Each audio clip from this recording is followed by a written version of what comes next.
This is Lisa from Mobile Tech Review. It's Smackdown time. By popular request, Dell XPS 13 versus the new Samsung Notebook 9. It's the teeny bezel-less design versus the 1.9 pounder. Both of these with Core i5's 1080p non-touch displays. We'll talk about those because those are the most comparable configurations. And modern Skylake inside. Both very desirable, both pretty similarly priced. The Dell's a little bit more expensive by around $100 to match the configuration of the Samsung. Which should you buy? We're going to find out now. All right, so two premium 13.3-inch Ultrabooks. How do you choose, especially when they're fairly close in price? Now, the Dell XPS 13 can get pretty expensive. We'll talk about that later. But in a comparable configuration to the Samsung Notebook 9, there's only $100 sets them apart, with the Dell being $100 more expensive. And they have two different design takes here.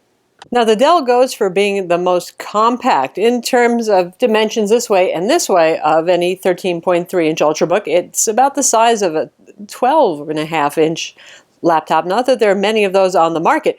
It's pretty light, sure, at 2.7 to 2.9 pounds, but Samsung goes for something different. They're not trying to reduce this dimension, but they are trying to make the thinnest and lightest 13.3-inch laptop you can buy. It's 1.9 pounds, actually just a little bit under.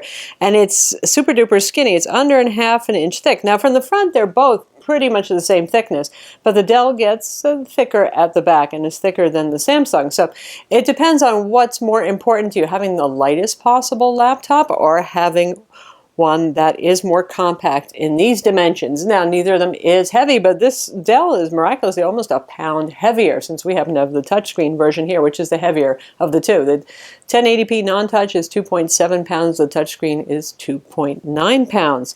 Now, once we open them up, they have the same display size. It might not seem like it because the Dell's so compact and it has an even tinier bezel, which a lot of people like the look of. The negative for that is that it has a chin cam. The webcam is right down there because there's no room up top. The bezel's too skinny. The Samsung has a traditionally placed webcam.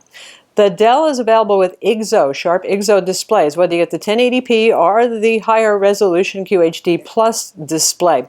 The Samsung has one of their better PLS panels, which is like IPS pretty much. And you can see here it's actually the brighter and the more vibrant looking display. IGZO displays tend to be kind of cool, and that can mute the warmer tones, particularly reducing the apparent vibrance, even though they both do similarly with full sRGB coverage and around 75–76% of Adobe RGB if you're talking about the 1080p non-touch model on the Dell. Let's talk about touch too. The Samsung is available only with a non-touch display. It is a glossy display, but it is very anti-reflective. It's really pretty impressive what they've done there. With the Dell, if you want to be at the same price point as the Samsung, around that $999 to $1,100 for the Dell, you're going to get a 1080p, 1920 by 1080 matte non-touch display. If you want to spend more money, several $100s more, you can move up to that QHD Plus touchscreen, which is glossy, and that happens to be the one that we have right here. So if you want touch, keep that in mind, and that's also going to raise the price of the Dell, and it's not even an option on the Samsung. These thin and light, super thin and light laptops like the LG Gram, the Samsung Notebook 9, and the upcoming HP Spectre are all non-touch because non-touch screens are thinner and lighter. So much as I adore the look of that almost no bezel display, I'd pick the one personally that has the more vivid but accurate colors, and that would be the Samsung. But I do a lot of serious photo editing, for example, for the photos for our website where we have our written reviews, and that makes a difference to me. For you, if you're just a content consumer, you probably care a little bit less about that. Certainly the Dell panel is still a very nice panel.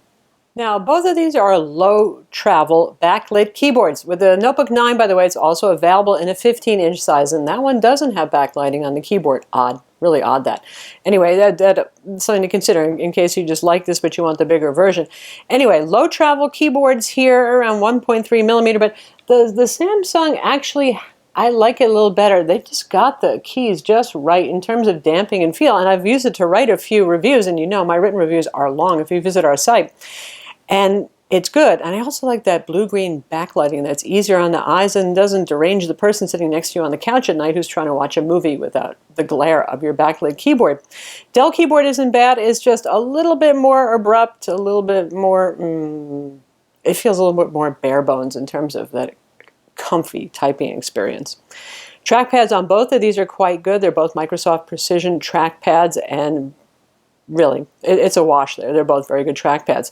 If you look at the interior finish here, I like the Dell XPS carbon fiber thing. Hey, I'm a car geek. I can't help it. This feels nice. It's a soft touch finish. The Samsung is a very clean, almost Mac-like, straight silver presentation of a laptop. It is clean. It is modern. It looks pretty and all that sort of thing, but this is an interesting thing that Dell does with the black interiors. The drawback here is that this does pick up fingerprints. It's not so hard to clean the Dell. If it does, a little soft soap and a damp towel paper will do the job, but I know some of you tidy types out there, and that really does bother you. The Samsung really doesn't show fingerprints. Now, for those of you who like to compute flat on your back, obviously the Samsung is the one that goes flat. This is as far back as the Dell reclines.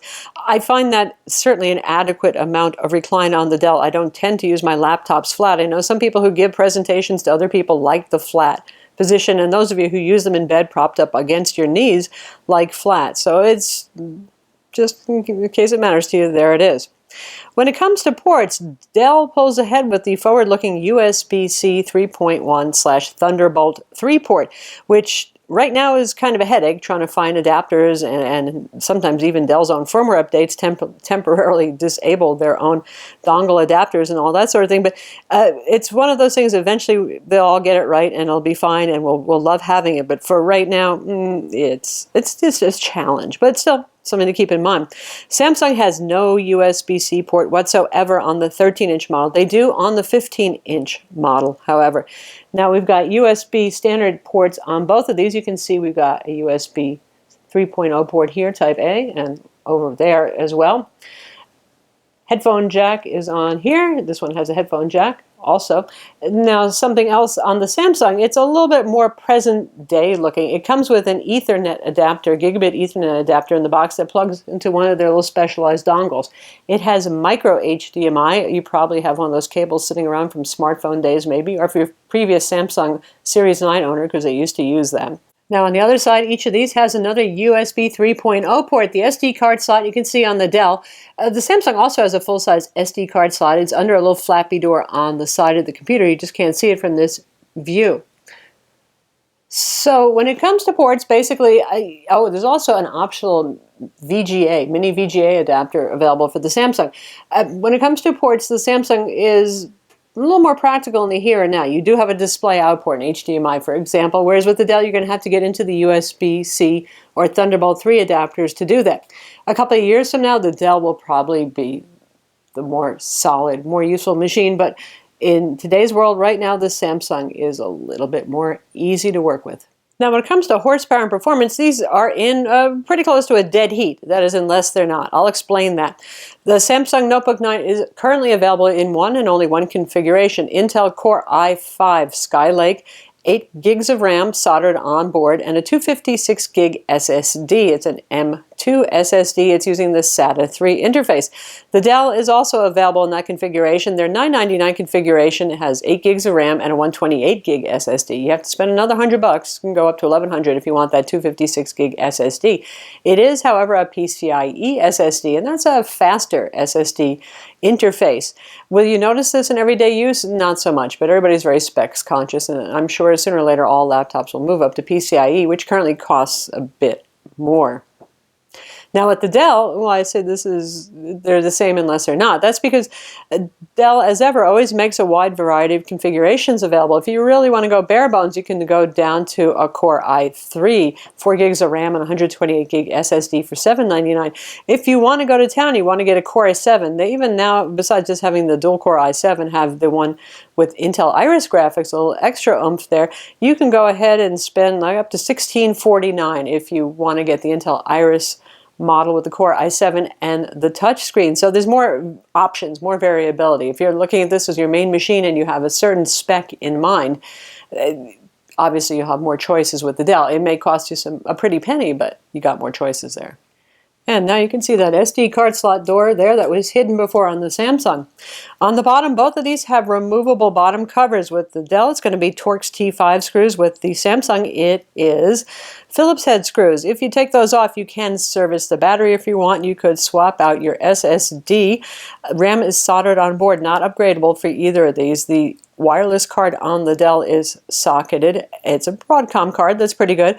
And the Intel 8260 Wi-Fi card is actually integrated into the motherboard on the Samsung.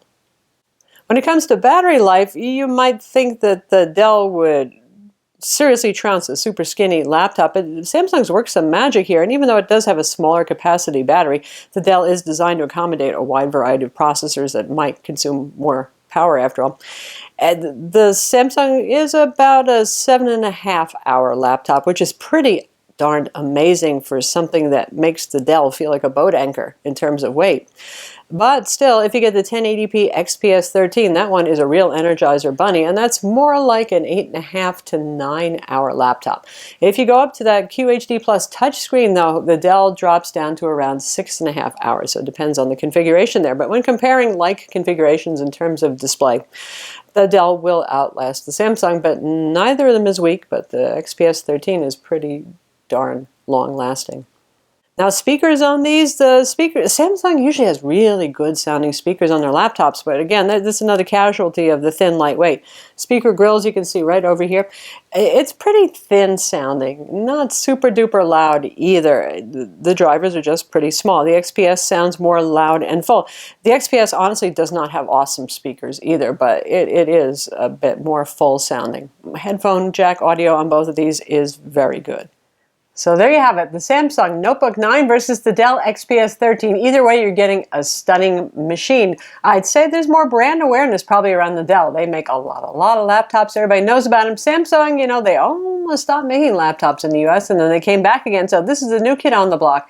But still, like I said, either way, you're getting a really nice machine. For me, the 1.9 pound factor wins out over the skinnier bezels. Skinnier bezels are pretty, but you know, when you're toting something around, you start to appreciate the lower weight. But be sure to watch our video reviews of each of these products, read our written reviews, and subscribe to our YouTube channel for more cool tech videos.